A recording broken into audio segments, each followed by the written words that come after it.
Okay okay. Hello Anand Vardhan గారు. Anand hi. నేనే అండి. మిమ్మల్ని హీరోగా అంటే ఇది డెబ్యూ మూవీ కదా మీకు. ఈ కథ వినేటప్పుడు ఈ సినిమా చేయాలని మిమ్మల్ని ట్రిగ్గర్ చేసిన పాయింట్ ఏంటి? ఆ కథేనండి ట్రిగ్గర్ చేసింది. అంటే ఏం అంటే దీంట్లో 2 డిఫరెంట్ క్యారెక్టర్స్ ఉన్నాయి నావి. So for a debutante I think చాలా స్కోప్ కనిపించింది నాకు దీంట్లో. ఒక పర్ఫార్మెన్స్కి కానీ లేకపోతే ఒక ఛాలెంజెస్ చాలా ఉన్నాయన్నమాట దీంట్లో. అంటే అంత ఈజీగా చేయలేము దీన్ని. చాలా కష్టపడి కొంచెం డెడికేషన్ తోటి ఒక సిన్సియారిటీ తోటి చేయాల్సిన సబ్జెక్ట్ ఇది. సో ఐ థింక్ నాకు యాజ్ అ డెబ్యూటెంట్ చిన్నప్పుడు నేను చేసిన సినిమాల తర్వాత మళ్ళీ ఇప్పుడు వస్తున్నానంటే నాకు కూడా ఏంటంటే కొంచెం నా సిన్సియారిటీ ఏంటి, నా ప్యాషన్ ఏంటి, నా డెడికేషన్ ఏంటి, అసలు సినిమా పట్ల నాకున్న అభిమానం ఏంటి అని చూపించుకోవడానికి నాకు తెలిసి ఇలాంటి ఒక కథ అయితే చాలా బాగుంటుందని అనిపించి చేశానండి.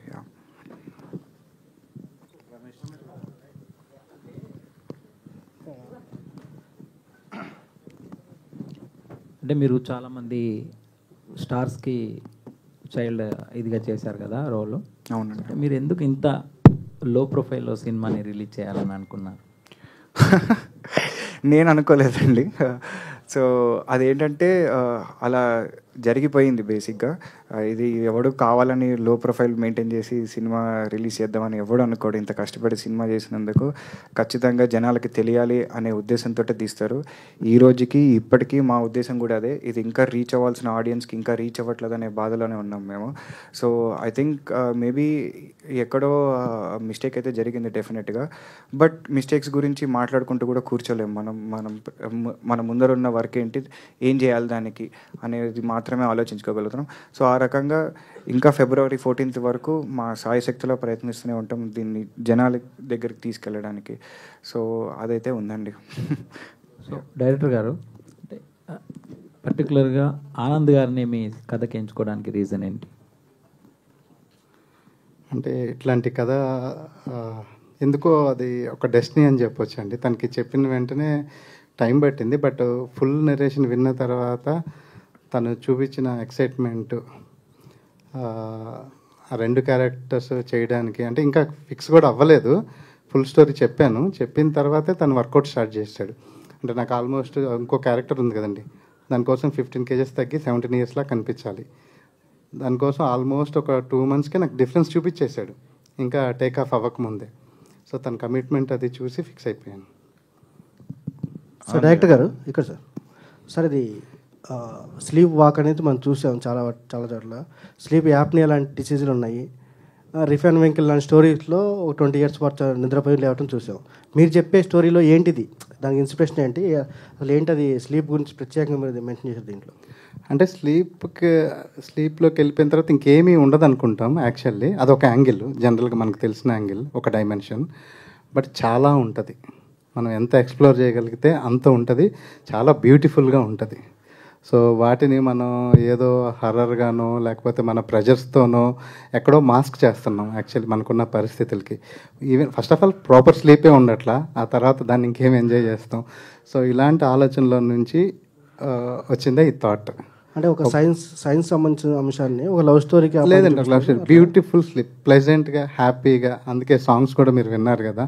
సో అలా రెప్లికేటే అవుతుంది, అలాంటి ఫీలే ఉంటుంది. So good sleep, good feel అట్లా. ఆనంద్ గారు, యాక్చువల్లీ మీరు చిన్నప్పుడు నుంచి చాలా సినిమాలు, కమర్షియల్ సినిమాలు చాలా చేశారు. కానీ హీరోగా అయ్యేసరికి ఒక కాన్సెప్ట్ ఓరియంటెడ్ సినిమాని ఎంచుకున్నారు. వై అంటే కమర్షియల్ సినిమా అన్నీ చేశారు కదా మీరు, అటు నుంచి ఒక క్యూట్ లవ్ స్టోరీ లాంటిది ఎంచుకోకుండా ఇట్లాంటి ఒక పూర్తి స్థాయి ఒక కాంప్లీట్ లవ్ స్టోరీ ఇట్లాంటిది ఎంచుకునే కారణం ఏంటి? అంటే మారుతున్న జనాల థాట్ ప్రాసెస్ కానీ లేకపోతే జనాలకి ఇప్పుడు సినిమాల పట్ల ఉన్న అవగాహన కానీ వాళ్ళ టేస్ట్లు కానీ. సో ఐ థింక్ ఇప్పుడు వాళ్ళతో పాటు నేను కూడా అంటే నా టేస్ట్లు, నా థాట్ ప్రాసెస్లు కూడా మారాయి. సో నాకు కూడా ఏంటంటే ఒక కొత్త కథ చెప్తేనే చాలా ఇంట్రెస్టింగ్గా ఉంటుంది నాకు వినడానికి. రెగ్యులర్గా అంటే అంటే మన ఫేవరెట్ హీరో కోసం మనం వెళ్ళి చూసేస్తాం సినిమా, ఓకేలే ఆయన ఏం చేసినా నడుస్తుందిలే అని చెప్పి మనం వెళ్ళి చూసేస్తాం. కానీ ఒక కొత్తోడిని తెర మీద చూడాలి, ఎందుకు వాడి మీద 2 గంటలు స్పెండ్ చేయాలి, ఎందుకు వాడి మీద ఒక 150 రూపాయలు ఖర్చు పెట్టాలి అంటే మాత్రం ఖచ్చితంగా ఏదో ఒకటి కొత్తది చెప్పాలండి, లేకపోతే జనాలు చూసే పరిస్థితిలో లేరు. అండ్ వాళ్ళే కాదు, నేను కూడా చూడను. It is real. సో అందుకని నాకేంటంటే ఏదైనా ఒక ఎగ్జైటింగ్ స్టోరీ చెప్పాలి, కొంచెం ఆఫ్ బీట్ సినిమా ఉండాలి. అంటే కమర్షియల్ సినిమాలు తర్వాత చేయొచ్చు, పర్వాలేదు, అదేం ప్రాబ్లం లేదు. బట్ ఇదైతే ఇంపార్టెంట్ అనిపించిందండి. యాజ్ అ ఫస్ట్ స్టెప్ ఒక మంచి కథ అయితే చెప్పాలి, ఒక ఇప్పటివరకు వినని కథ అయితే చెప్పాలి అని బలంగా అయితే ఉండింది. దీంట్లో 2 గెటప్స్ చేసినట్టుగా ఏది ఎక్కువ ఛాలెంజింగ్ అనిపించింది, ఏది ఎక్కువ ఇష్టపడ్డారు మీరు ఎక్కువ? డెఫినెట్గా 17 years గెటప్ అండి. అది ఒక మిస్టికల్ లవ్ స్టోరీలా ఉంటుంది. అండ్ దాని గురించి అసలు ఎంత కష్టపడ్డానంటే నేను అది చెప్పుకోలేను కూడా అనమాట. అంటే lots of physical training, almost ఒక 15-16 kilos తగ్గి, ఏం తిండి తిప్పలు లేకుండా బీచ్ దగ్గర అర్ధరాత్రులు షూట్ చేయడము. I think it was a wonderful experience. And ఆ క్యారెక్టరు లేకపోతే ఆయన రాసిన విధానం కానీ ఆ ఎపిసోడ్స్ కూడా చాలా బ్యూటిఫుల్ ఉంటుంది. సో చాలా కష్టపడింది, but at the same time చాలా ఎంజాయ్ చేసింది కూడా ఆ క్యారెక్టర్ అయినా. షూటింగ్ టైంలో గాయపడ్డారని ఎంతమంది చెప్పారు, ఏంటది, ఎలా జరిగింది? అది తప్పిదం, జెన్యూన్ యాక్సిడెంట్. అది ఎవరిని అనడానికి కూడా ఏం లేదు. సో ఒక స్టంట్ చేస్తుంటే ఫైర్ యాక్సిడెంట్లో మొత్తం కాలిపోయింది అది. అండ్ నిజంగా చెప్పాలి అంటే దాని గురించి ఎక్కువ ఆలోచించానండి నేను యాక్చువల్గా, ఎందుకంటే ఐఎమ్ ఓవర్ దట్. అవన్నీ దాటుకుని వచ్చాను నేను లైఫ్లో. సో నాకు మళ్ళీ దాన్ని గుర్తు చేసుకుని బాధపడాలని లేదు, ఎందుకంటే అది మన చాయిస్, అది గుర్తుపెట్టుకోవాలా వద్దని. సో నా చాయిస్ దాన్ని గుర్తుపెట్టుకోకపోవడమే. సో నాకేంటి అంటే అదంతా జరిగిపోయింది, బట్ ఇప్పుడు దీని నుంచి ఎలా రికవర్ అవ్వాలి, ఏంటి మనకి మోటివేషన్ అనేది మాత్రమే ఆ టైంలో important. Okay, all the best sir. Thank you so much sir. Producer గారు, ఇప్పుడు వస్తున్న సినిమాలను డిఫరెంట్గా ఉంటూ చేసుకెళ్తున్నారు. హలో. సో ప్రొడ్యూసర్ కొత్తగా ఎంటర్ అయినప్పుడు ఒక కమర్షియల్ హీరోని లవ్ బేస్డ్ సినిమాని ఇక్కడ యాక్సెప్ట్ చేస్తుంటారు. సో ఈ సబ్జెక్ట్ మీకు ఎలా నచ్చింది, ఏ పాయింట్ మీద మీరు కమర్షియల్గా ఆలోచించారు? ఈ సబ్జెక్ట్ నాకు ప్రసన్న గారు చెప్పినప్పుడు చాలా బాగా నచ్చిందండి. చాలా డిఫరెంట్గా ఉంది సబ్జెక్ట్. ఈ నిద్రపోయినప్పుడు ఏం జరగటం దాని గురించి పూర్తిగా మాకు వివరించారు. ఇది కూడా మొత్తం మంచి లవ్ స్టోరీ ఉంది, మంచి యాక్షన్ స్టోరీ ఉంది, మంచి మ్యూజిక్ అనూప్ గారు ఇస్తున్నారు. మన ఆనంద్ కూడా ఈ సినిమా బాగా ప్లస్ పాయింట్ అయితే. యాక్చువల్గా నేను ఈ సినిమా మెయిన్ చేయడానికి ఫస్ట్ రీజన్ ఆనంద్. చిన్నప్పటి నుంచి ఆనంద్ సినిమాలు మనం చూస్తున్నాము. ఇతనికి మంచి లైఫ్ ఉండాలి, ఇతను గ్యారంటీగా ఫస్ట్ సినిమా కాన్సన్ట్రేషన్ చేస్తాడు, ప్రాణం పెట్టి చేస్తాడు అన్న హోప్ నాకు కలిగింది. నేను యాక్చువల్ చేయడానికి main reason Anand first. Okay, thank you. Anand గారు, మీరు ఎన్నో సినిమాలు చైల్డ్ ఆర్టిస్ట్గా హీరోలకి వర్క్ చేశారు కదా. అవును. పెద్ద హీరోలు ఏమైనా అప్లై చేయనారా ప్రమోషన్ పాయింట్ ఆఫ్ వ్యూలో ఈ సినిమా గురించి? అంటే నేను వర్క్ చేసిన వాళ్ళలో జగపతి బాబు గారు మా సాంగ్ రిలీజ్ చేశారండి. అండ్ రాఘవేంద్రరావు గారు మొన్న టీజర్ రిలీజ్ చేశారు. అంటే ఇప్పుడు అందరినీ అడుగుదాం అనుకున్నాను, కానీ ఇప్పుడు వాళ్ళు కూడా వాళ్ళ పనుల్లో బిజీ ఉన్నారు. అండ్ నాకు అనిపించింది ఏంటంటే జెన్యున్గా సినిమా చూసిన తర్వాత వాళ్ళకి ఏమైనా చేయాలి అని అనిపిస్తే అలా అయితేనే బెటర్, రాదర్ దెన్ నేనే కొంచెం ముందరెళ్ళి ఏదో ఒకటి చేయండి అని అప్పుడు వచ్చే రెస్పెక్ట్ కొంచెం వేరే ఉంటుంది అనేది నా అభిప్రాయం అండి. సో ఐ థింక్ సినిమా చూసాక వాళ్ళకి ఏమైనా నచ్చి ఫోన్ చేస్తే I think I will be really happy. So hero madam నమస్తే. నమస్తే సార్. సో ఈ పర్టికులర్ క్యారెక్టర్ డిఫరెంట్గా కనిపిస్తుంది ప్రోమోస్ చూస్తే. సో మీకు యాక్సెప్ట్ చేయడానికి మెయిన్ రీజన్ ఏంటి, కెరీర్కి ఎట్లా ఉపయోగపడుతుంది అంటున్నారు? So main reason to accept this character and the story is it's chala different and a unique story, unique concept, and I didn't know about this concept. The moment I heard it, I googled the thing that it is real or not, and my character oka NRI ammai Madhura character peru, and she came to India for her mother and father memories. There she met Veeru, and not very different from any other character in the film, but very pure-hearted, very genuine. That's why I accept this character, and the particular concept of the story is the very different. That's why I accept this story and the character. So Prasanna గారు, sir, ఈ subject preparation అవ్వడానికి అసలు inspiration ఏంటి, అసలు ఎప్పటి నుంచి మొదలైంది, ఎంత హోంవర్క్ చేశారు, ప్రొడ్యూసర్స్ని ఎలా ఒప్పించారు? అంటే బేసిక్ ఐడియా అయితే చిన్నప్పటి నుంచి ఉందండి, నిద్రపోయాక ఏం జరుగుతుంది అని. సో తర్వాత సినిమా చేద్దాం అనుకున్నప్పుడు ఆనంద్ని కలిసినప్పుడు యాక్చువల్లీ వేరే సబ్జెక్ట్ అనుకున్నాం, కానీ కొంచెం ఎక్కువ స్పాన్ ఉన్న సబ్జెక్ట్ అది. సో ఇనిషియల్గా నేను ఫస్ట్ టైం కాబట్టి అంత బడ్జెట్స్ రావని ఈ సబ్జెక్ట్ చెప్పాను, తనకి వెంటనే నచ్చింది. అండ్ ప్రొడ్యూసర్స్ కూడా చెప్పిన వెంటనే నచ్చిందండి, ఎక్కువ కష్టపడలేదు యాక్చువల్లీ, సబ్జెక్ట్ వెంటనే నచ్చేసింది అందరికి. Okay sir, all the best. Thank you sir.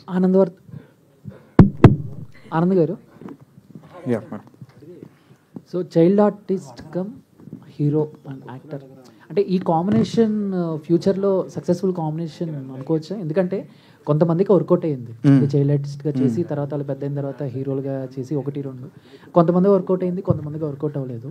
So మీరు అదేమైనా అబ్జర్వ్ చేశారా వీళ్ళలాగా నేను కాకూడదు సో అలా? అంటే దీంట్లో మనకి మంచి ఎగ్జాంపుల్స్ ఉన్నాయి, అవును యా కొన్ని ఇటువైపు ఉన్న ఎగ్జాంపుల్స్ కూడా ఉన్నాయి. బట్ యాజ్ ఎ పర్సన్ మనం కనుక 2 పేపర్ పైన వేసుకుని చూస్తే రెండిట్లోంచి నేర్చుకోవచ్చు ఖచ్చితంగా. అంటే వీళ్ళు ఎంచుకున్న మార్గం ఏంటి, వీళ్ళు చేసిన లేకపోతే ఏమైనా మిస్టేక్స్ లాంటివి ఏముంటాయి, సో ఎలాంటి సబ్జెక్ట్స్ తీసుకోవాలి ఏంటి, అసలు what should be the next step అనేది డెఫినెట్గా అవి చూస్తే అర్థమవుతుంది. అండ్ అంటే నేను ఎలా అంటే ఈ సినిమా చేస్తే నాకు కెరియర్కి ఎంత హెల్ప్ అవుతుంది, లేకపోతే నేను స్టార్ ఎలా అయిపోవచ్చు అని ఆలోచించుకునే రకం కాదు నేను. నాకు యాజ్ ఎ సినిమా ఎలా వచ్చింది, యాజ్ ఎ సినిమా ఇది ఎంత ఎంటర్టైన్ చేయగలుగుతుంది జనాల్ని, అంతవరకే నేను ఆలోచించుకుంటా యాక్చువల్గా. బికాస్ నాకు ఫస్ట్ ప్రయారిటీ అది. సో నాకేంటంటే ఫ్యూచర్లో కూడా యాక్టింగ్ అయితే యాక్టింగ్, రైటింగ్ అయితే రైటింగ్, డైరెక్షన్ అయితే డైరెక్షన్, అలా దేర్ ఆర్ డిఫరెంట్ పాసిబిలిటీస్ దీంట్లో నాకు నచ్చేవి చాలా ఉన్నాయి aspects. So I think I will be there everywhere. But ఈ ఫ్రేమ్లోనే ఉంటా, ఎక్కడో ఉంటా అనమాట దాంట్లో. సో నాకు పర్టికులర్గా ఇదే చేయాలి అదే చేయాలి అని అలాంటి పట్టింపులు ఏం లేవు నాకు. లైక్ అంటే కొంతమంది యాక్టర్స్ని అంటే పేరు చెప్పంగానే టక్కున గుర్తుపట్టలేకపోయినా ముందు వాళ్ళు చేసిన సినిమా పేరు యాడ్ చేస్తే గుర్తుపడతారు. సో ఇప్పుడు ప్రెసెంట్ ఉన్న సిచ్యువేషన్స్లో ఇప్పుడు మీడియా పీపుల్స్కి మీరు అందరూ తెలుసు కానీ బట్ బయట జనాలకి గొప్పని ఆనందవర్ధన్ అని అంటే ఆలోచించే పరిస్థితులు ఉన్నప్పుడు మనసంతా నువ్వే, సూర్యవంశం లాంటి సినిమాలు చేస్తాయి. బట్ నిధి నుంచి జహాపన తర్వాత అది చేంజ్ అవుతుందా? మేబీ అలా గుర్తుపట్టినప్పుడు మీరు ఎలా ఫీల్ అవుతారు? అంటే చెప్పా కదా యాక్చువల్గా నేను ఏదో ఫేమస్ అయిపోదామని చెప్పి సినిమా తీయలేదు. జస్ట్ ఏంటంటే జనాలకు ఒక మంచి కథ చెప్పాలని తీసాము. అది వాళ్ళకి నచ్చితే నిజంగా వెరీ వెరీ హ్యాపీ. ఆ పేరుతోటి గుర్తుపడితే ఇంకా happy, not a problem. But I think అంటే జనాలతో సంబంధం లేకుండా I have my own identity. నాకు తెలుసు నేను దేంట్లో స్పెషల్, నాకేం ఐడెంటిటీ ఉంది, నా క్యారెక్టర్ ఏంటి అనేది నాకు తెలుసు. సో ఐ థింక్ నాకు అది సరిపోతుంది. నాకు అంటే జనాలు ఎలా అనేది నాకు సెకండరీ. అది ఫస్ట్ అసలు నాలో ఒకటి ఉంటాడు కదా, సో వాడికి నాకు ఒక కాన్వర్జేషన్ జరుగుతూ ఉంటుంది అనమాట. సో వాటితోటి నేను చాలా హ్యాపీ బేసిక్లీ. డైరెక్టర్ గారు, ఈ డిజార్డర్ ఎన్ని రోజులు నిద్రపోతాడు సినిమాలో హీరో? 6 months. 6 months నిజంగానే ఉందా? అంటే ఒకసారి 1 week నిద్రపోతాడు, ఇంకొకసారి 6 months నిద్రపోతాడు. ఓకే, అంటే అది రేరెస్ట్ డిసీజా లేకపోతే? ఉంది సార్ అలాంటిది ఒకటి, స్లీపింగ్ బ్యూటీ సిండ్రోమ్ అనే కండిషన్ ఒకటి ఉంది. ఓకే. సో లండన్లో ఒక అమ్మాయి బెత్ గుడియర్ అని 6 months నిద్రపోయింది అమ్మాయి కూడా. మీకు అంటే మోషన్ పోస్టర్ వచ్చి కూడా చాలా రోజులు అవుతుంది. ఐ మీన్ 2023లో నేను చూసినట్టు గుర్తు. సినిమా ఇంత లాంగ్ రావడానికి రీజన్ ఏంటి? రీజన్ అంటే ఫస్ట్ టైం చేస్తున్నాం కదా, చాలా ప్రాక్టికల్ ప్రాబ్లమ్. మీరు ఫేస్ చేసిన ప్రాబ్లమ్స్ ఏమైనా ఉంటే షేర్ చేయండి. అంటే ఇట్లాంటి డిఫరెంట్ కాన్సెప్ట్ తీసుకున్నప్పుడే ప్రాబ్లం అండి బేసిక్గా. నేను నాకు స్టార్ట్ చేసినప్పుడు యాక్చువల్లీ ఇలాంటి సినిమాలే వర్కౌట్ అవుతాయి కూడా. ఐ మీన్ డిఫరెంట్గా ట్రై చేసినప్పుడు మొన్న కాక కానివ్వండి అలాంటి సినిమాలు కూడా. సో తీసుకున్నప్పుడు ఆ ఛాలెంజ్ ఉంది. బట్ నేనైతే ఎంత ఛాలెంజ్ ఉన్నా సరే ఇప్పుడు కాదు నెక్స్ట్ అయినా సరే ఇలాంటివే చేస్తాను. ఇది శాంపిల్ మాత్రమే, నెక్స్ట్వి ఇంకా డబల్ డోస్ ఉండే. సో రెగ్యులర్వి చేయడానికి నాకు ఇష్టం లేదు. అండ్ దానికోసం నేను పెద్దగా ఇంట్రెస్ట్ కూడా లేదు ఇందులో. కొంచెం డిఫరెంట్గా చేద్దామని నా ఉద్దేశం. All the best sir. Thank you sir. Hero గారు సార్ చెప్పండి. మీరు చైల్డ్ ఆర్టిస్ట్గా ఇప్పుడు దాకా చాలా సినిమాలు యాక్ట్ చేశారు కాబట్టి ఈ కథ డైరెక్టర్ గారు మీకు నరేట్ చేయడం జరిగింది, మీరు యాక్ట్ చేయడం జరిగింది. డైరెక్టర్ గారి గురించి మీ అబ్జర్వేషన్ ఏంటి? మీరు ఇండస్ట్రీలో చాలా ఒక 20-25 years నుంచి ఉన్నారు కాబట్టి డైరెక్టర్ గారి గురించి మీ అబ్జర్వేషన్ ఏంటి? అంటే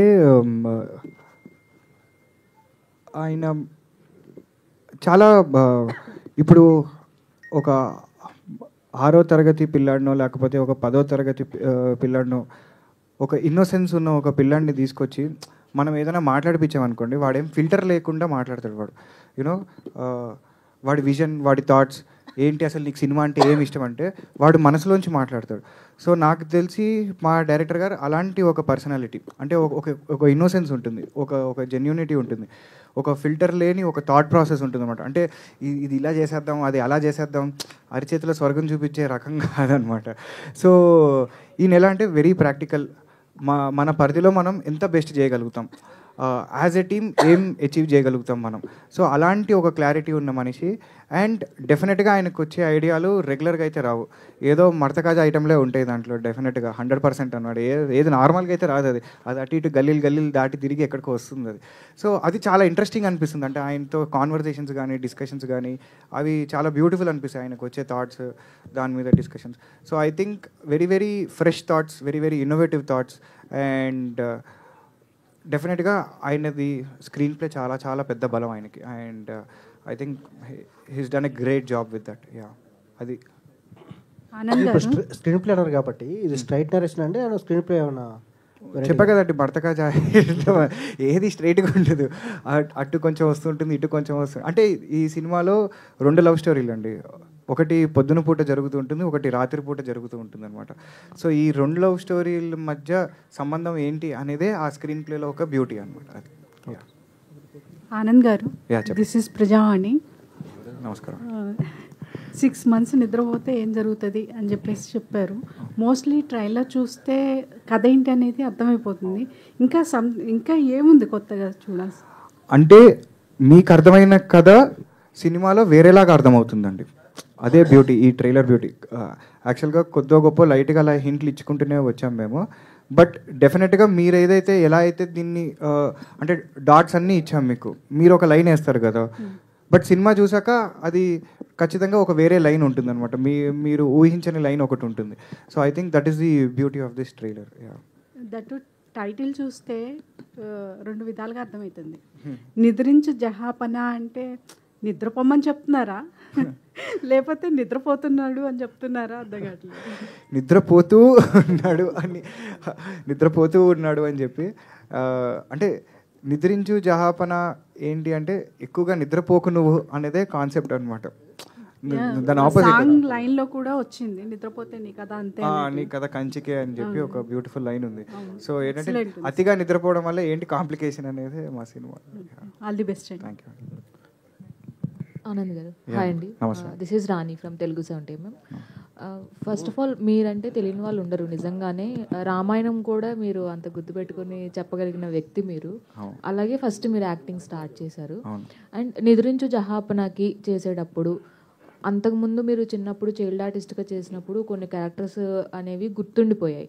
నిద్రించు జహాపన చేసేటప్పుడు ఎలాంటి రిఫరెన్స్ కానీ ఏమైనా, అంటే చాలా గ్యాప్ వచ్చింది కదా, మీరు ఒక 10-20 yearsలో చాలా మార్పులు కూడా జరిగాయి. స్క్రీన్ ప్రెజెన్స్ కోసం ఎలాంటి జాగ్రత్తలు తీసుకున్నారు? స్క్రీన్ ప్రెసెన్స్ కోసం యాక్చువల్గా అయితే ఎలాంటి జాగ్రత్తలు తీసుకోలేదండి, ఎందుకంటే మేము కొంచెం అన్ఆర్థడాక్స్ వేస్లో షూట్ చేసాం ఈ సినిమాని. అండ్ మాకేంటంటే ఫస్ట్ అసలు ఈ సినిమా కంప్లీట్ చేయడము, దీన్ని జనాల ముందరకు తీసుకురావడం అనేది మాకు ఒక హ్యూజ్ టాస్క్. సో దీంట్లో నేను ఎలా కనిపిస్తున్నానో, లేకపోతే నేను అందంగా క్యారవాన్లు ఉన్నాయా, ప్రొడక్షన్ వాళ్ళు జ్యూస్లు ఇస్తున్నారా, ఇవన్నీ కూడా ఏం పట్టించుకోలేదు మేము.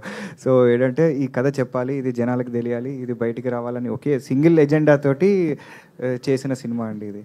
యా. అండ్ ఇందాక మాట్లాడుతూ మీరు క్రాస్ రోడ్ గురించి చెప్పారు, ఆర్టిస్ట్ క్రాస్ రోడ్ పెరిగారని. అంటే మీరు ఆల్రెడీ చాలా సినిమాలు చేశారు.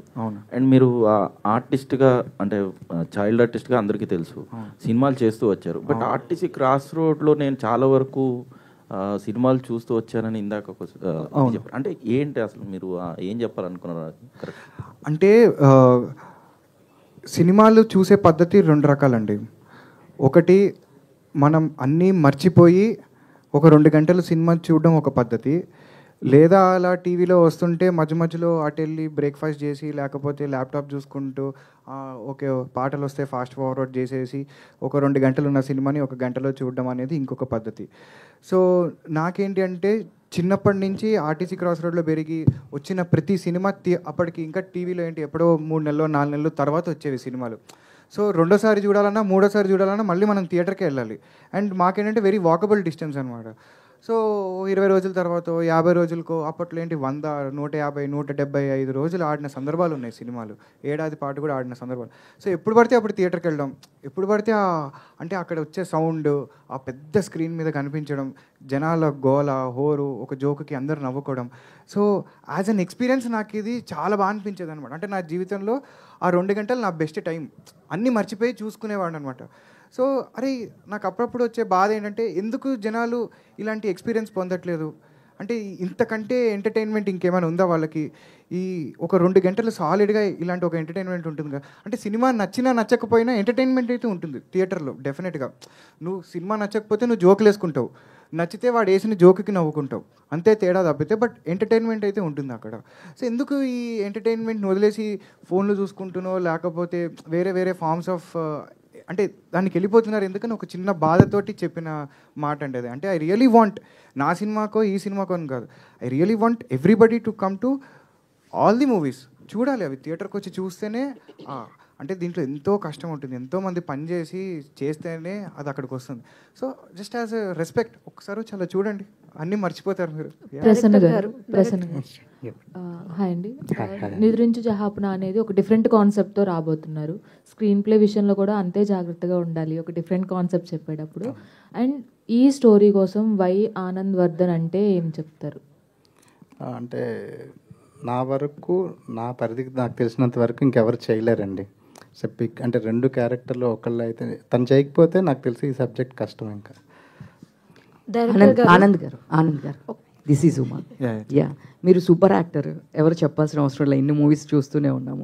సో ఎస్పెషల్లీ వెంకటేష్ గారు మీ కాంబినేషన్ ఆ చిన్నప్పటిదంటే నాకు చాలా ఇష్టము. మీరు చెప్పారు అండ్ అందరు సినిమా గురించి అడిగారు కాబట్టి నేను క్వశ్చన్ అడుగుతున్నాను. సో మీకు ఒకవేళ ఇప్పుడు ఆపర్చునిటీ వస్తే సేమ్ వెంకటేష్ గారితో ఆ మూవీలో ఏదైనా క్యారెక్టర్ వస్తే చేస్తారా? లేదు నేను హీరో అయ్యాను కాబట్టి హీరోగానే చేస్తారా? లేదండి, నేను ఐఎమ్ ఓపెన్ ఫర్ ఎవ్రీథింగ్. నేను చెప్పా కదా, నేను సినిమా ప్రేమికుడిని. నేను it is not, I'm not self centric, I'm cinema centric. So డెఫినెట్గా మళ్ళీ అలాంటి ఒక లూజ్ షర్ట్ వేసుకుని మావయ్య అనమంటే I will be more than happy to do that. లేదా అదేంటి లడ్డు ఇచ్చి తినిపించమన్నా కూడా ఐఎమ్ రెడీ. డైరెక్టర్ గారు టేజర్ ట్రైలర్ లాస్ట్లో క్రాకర్స్ పెట్టి అమ్మాయిని కౌగిలించుకోమన్నారు కదా, అది మీరు వాంటెడ్గా చేశారా లేకపోతే ఎక్కడన్నా రిఫరెన్స్ ఉందా? అది ప్రమాదం అని మీకు తెలియదా? అంటే రేపొద్దున కూడా నేను ఇలా కాల్చుకుంటూ ఉంటేనే నువ్వు రాని ఓ ప్రేమికుడు ప్రేమికురాలు రియల్గా చేస్తే దాని బాధ్యత వహిస్తారా మీరు? చెప్పండి, సమాధానం చెప్పండి.